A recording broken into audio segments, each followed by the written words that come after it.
Remember being 6 years old, sitting still at a desk too big for your body. The praise came when you didn't move, when you waited your turn, when you swallowed your questions. Your small hands folded on the cold laminate surface, fighting against their natural need to explore, to touch, to create chaos. The classroom walls plastered with rules, the hallways echoing with walk, don't run. The playground monitored for any sign of rebellion. Good kids don't make trouble. Good kids follow instructions. Good kids don't challenge authority. Good kids ignore their instincts. Good kids silence their discomfort. Good kids prioritize everyone else's needs. Good kids don't cry too loud. Good kids don't ask why. But nobody mentioned the price tag attached to this training. Nobody warned you about the invisible tax on your spirit that compounds with interest over decades. Nobody explained how this early conditioning would follow you into boardrooms and bedrooms, into doctors' offices and job interviews. You weren't born afraid to speak up. You weren't born apologizing for taking up space. You weren't born doubting the validity of your own pain. This was installed in you, programmed deliberately, line by line, day by day, year by year, a perfect code of compliance. Every no you heard, every eye roll at your excitement, every sigh at your questions, every comparison to the easier child, every calm down and stop overreacting was a brick in the wall between you and your own voice. Every gold star for compliance was preparing you for something bigger, something darker. Every because I said so was training for a lifetime of accepting arbitrary power without question. Every be realistic was conditioning you to expect less, to dream smaller, to fit neatly into boxes built by others. A lifetime of accepting less than you deserve. A reflexive nod when the boss says, "We need you to stay late again." A silent acceptance when they cut your benefits but call you family. A practiced smile when someone interrupts you for the 5th time in a meeting. The subtle art of making yourself smaller so others feel bigger. The maddening ability to hear "that's just how things are" without screaming. The obedience they demanded wasn't preparing you for dignity. It was preparing you for exploitation. Wasn't teaching you self-respect. Was teaching you self-denial. Wasn't building character. Was building a perfect component in a machine designed to extract everything and give back nothing. Wasn't protecting you from harm. Was ensuring you'd accept harm without resistance. They didn't want you confident. They wanted you manageable. Didn't want you questioning systems. Wanted you grateful for scraps. Didn't want you knowing your true value. Wanted you thankful for mere acknowledgement. Didn't want you comparing notes with peers. Wanted you competing against them instead. Didn't want you resting. Wanted you producing. The hands that patted your head for being so well behaved were the same ones that would later sign your inadequate paychecks, would later design the algorithms that track your bathroom breaks, would later draft the policies that keep you perpetually replaceable, would later justify laying off your entire department while awarding themselves bonuses, would later explain that your healthcare is too expensive while building themselves a second vacation home. Your submission wasn't just convenient, it was profitable. Your silence wasn't just preferred, it was necessary. Your compliance wasn't just rewarded, it was weaponized against you. Your reasonableness wasn't appreciated, it was exploited. They called it goodness. It was just docility wrapped as a gift. The knot in your stomach when you finally call in sick after 3 years without a day off. The voice in your head calling you lazy for watching TV instead of building a side hustle. The shame of ordering takeout instead of cooking from scratch after a 12-hour shift. The guilt when you say no to a friend's request because you're simply too exhausted. The strange discomfort of an empty calendar day with no productivity planned. The anxiety when you're not immediately available by email on a weekend. This guilt isn't random. It's engineered, isn't natural, is constructed. Isn't your conscience speaking? Is your oppression maintaining itself through you? Isn't moral clarity? Is psychological conditioning? Isn't helping you be better? Is keeping you exhausted and compliant? You're drowning in manufactured shame. guilt for basic human needs, rest, boundaries, pleasure, self-care, leisure, asking for help, being sick, aging, having children, not having children, making mistakes, learning something new, being a beginner, being imperfect. When your landlord raises rent again, you somehow feel it's your fault for not working harder. When your body breaks down from exhaustion, you apologize to your manager. When you can't afford groceries on a full-time salary, you blame your budgeting skills rather than a system designed to keep you permanently short. This twisted logic serves a purpose, keeping you desperate, keeping you producing, making you the enforcer of your own exploitation, training you to police yourself more strictly than any external authority ever could, teaching you to view your own humanity as a defect that needs constant correction, ensuring you internalize failure as personal rather than recognizing it as systemic. Notice how the wealthy don't carry this weight. CEOs don't apologize for their vacations. Trust fund kids don't feel guilty for their leisure time. Politicians don't lose sleep over missing their child's birthday for the third year running. Only you, the worker, the tenant, the debtor, are expected to feel shame for existing outside of productivity, for having limits, for being human rather than machine, for requiring food, shelter, rest, connection, meaning, joy. Your guilt is their asset. Every time you skip lunch to finish a project, every time you answer emails at midnight, every time you come in sick rather than let the team down, you're being bled for profit. Your anxiety about not doing enough is the invisible whip driving you to produce beyond reasonable human capacity. Your fear of being seen as difficult keeps you accepting unacceptable conditions. This emotional terrorism runs deep.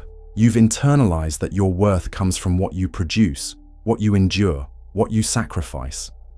Not from your humanity, not from your inherent dignity, not from your existence as a living being deserving of care and rest and pleasure. They've convinced you that your value is conditional, something to be earned through suffering rather than something innate and unchangeable. The system doesn't need chains when guilt does the job so perfectly. Doesn't need to force you when you force yourself. Doesn't need to demand when you anticipate demands before they're spoken. Doesn't need to threaten when you've already been trained to fear. You haven't failed. You were taught to apologize for existing. 10 years at the company, never late. Extra hours without complaint. Helped train every new hire. Skipped your kid's recital for the quarterly meeting. Worked through pneumonia. Answered emails from your hospital bed. Postponed vacations when deadlines loomed. Accepted the "we're like family here" in place of proper compensation. Believed the promise that loyalty would eventually be rewarded. Then the email comes. Your position has been eliminated. Your desk cleared by security before you even read the message. Your replacement already hired at half your salary. Your decade of institutional knowledge reduced to an exit interview no one bothers to record. Your personal items mailed to you in a recycled box. Your name forgotten in company communications within a week. The betrayal burns not because it's rare, but because it's routine. Not because it's personal, but because it's systemic. Not because you deserved better, though you did, but because the system was designed precisely for this outcome from the beginning. Being good bought you nothing. Not security, not respect, not even a proper goodbye. Your excellence was expected, not exceptional. Your loyalty was exploited, not valued.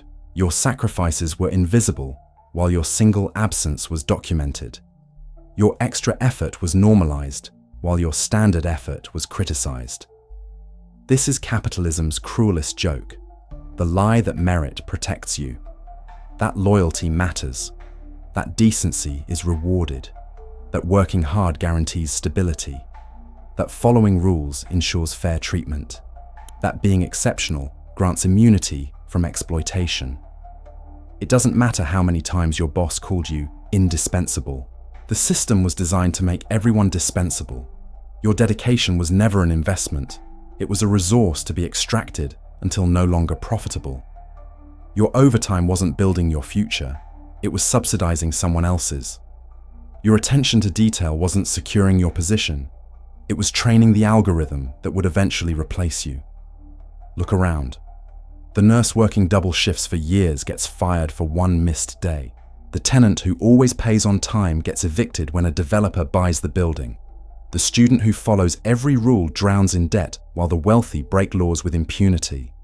The employee who never took a sick day gets the same severance as the one who barely showed up. The small business that paid all its taxes gets crushed, while corporations hiding billions offshore receive bailouts. Your goodness has market value only when it serves power. Your reliability matters only until algorithms can replace you.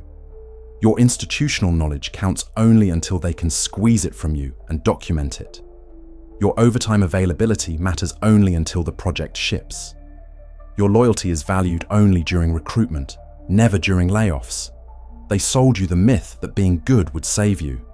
But being good was only ever meant to keep you compliant until the moment they no longer needed you, would prevent you from organizing with others, would ensure you accepted injustice quietly, would guarantee you blamed yourself rather than the system when everything fell apart. You gave everything. They just took. Never look back. You're at a meeting, have a solid idea, but your throat closes up. Heart pounds, can't speak, feel sweat beading on your forehead. Everyone's eyes suddenly seem predatory. You say nothing. Watch someone else suggest the same thing 20 minutes later. Watch them get praise for their insight, or you want to say no to covering another shift. But panic floods your body, as if saying no might erase you from existence. Hands trembling, stomach churning. You say yes instead. Cancel your plans. Ignore your needs.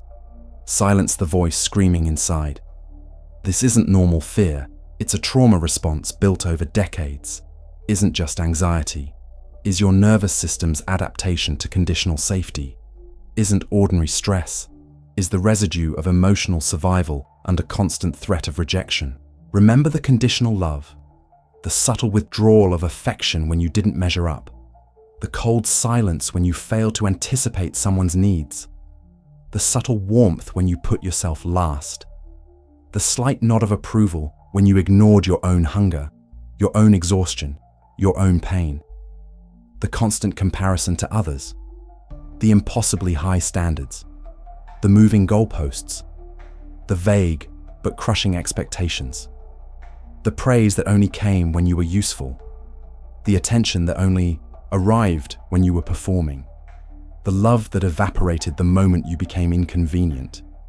You weren't just taught to be good, you were taught that mistakes were unforgivable, that needs were selfish, that boundaries were betrayal, that emotions were weakness, that vulnerability was dangerous, that saying no was violence, that self-care was indulgent, that rest was lazy, that your body was a machine that should never malfunction. So now your nervous system treats normal human assertion as life-threatening, treats rest as dangerous, treats your own desires as criminal, treats basic needs as shameful indulgences, treats boundaries as acts of aggression, treats self-advocacy as selfishness. This isn't weakness, it's programming. Deliberate social conditioning that transforms humans into resources that manage themselves, that require minimal external control, because the control has been internalized so completely, that police their own humanity more efficiently than any supervisor could. The perfect worker doesn't need supervision, their own trauma keeps them in line. The perfect tenant doesn't demand repairs, their own shame keeps them quiet.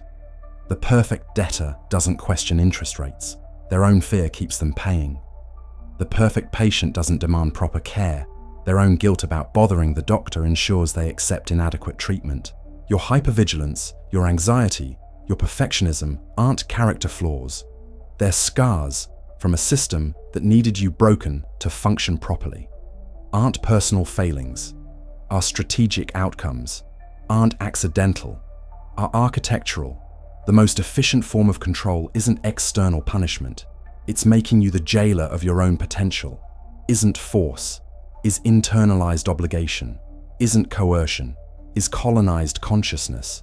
You became an adult, but still, Ask permission to exist.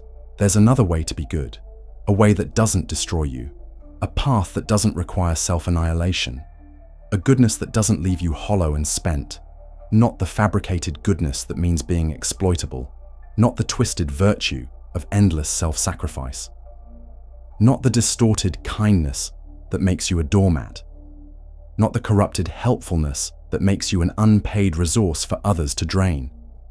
Something truer, something with teeth, something with spine, something sustainable. A goodness that includes yourself in the circle of care, that recognizes your own humanity as non-negotiable, that understands boundaries as healthy, not hostile, that sees your needs as valid, not selfish, that values authenticity over performance, that prioritizes genuine connection over people-pleasing. This starts with the hardest truth. The script you've been following isn't working. The compliance hasn't protected you. The self-erasure hasn't brought you security. The constant accommodation hasn't earned you respect. The endless availability hasn't guaranteed reciprocity. The perpetual giving hasn't ensured you'll receive when in need. What if goodness meant having boundaries? What if kindness included self-preservation? What if moral strength meant saying no to dehumanization, your own and others? What if virtue included refusing to participate in exploitative systems? What if integrity meant honoring your own needs alongside others? What if real compassion required being honest instead of convenient? This isn't selfishness, it's sustainability. The oxygen mask principle. You can't help anyone if you're suffocating. The empty cup reality. You can't pour from what you don't have. The broken tool truth. You can't build with what's already shattered. True goodness has backbone, stands against exploitation, even when it's uncomfortable, refuses to participate in its own destruction, recognizes that enabling harmful systems isn't kindness, it's complicity, understands that martyrdom doesn't create change, it normalizes abuse. This isn't about becoming cruel or callous. It's about recognizing that the system that taught you goodness was rigged from the start, that the rules were designed to extract maximum value while giving minimum in return, that the morality you were taught wasn't universal. It was specifically engineered for those in subordinate positions. Real ethical power comes when you stop confusing submission with virtue. When you understand that your inherent worth isn't earned through compliance or sacrifice. When you recognize that there's nothing noble about accepting mistreatment. When you finally see that your humanity isn't a privilege to be granted by others, it's your birthright. When you finally see that true goodness isn't about making yourself smaller so systems of exploitation can thrive, isn't about silencing your truth so lies can flourish, isn't about exhausting yourself so others can rest, isn't about starving so others can feast. You can remain good, but you no longer need to remain tame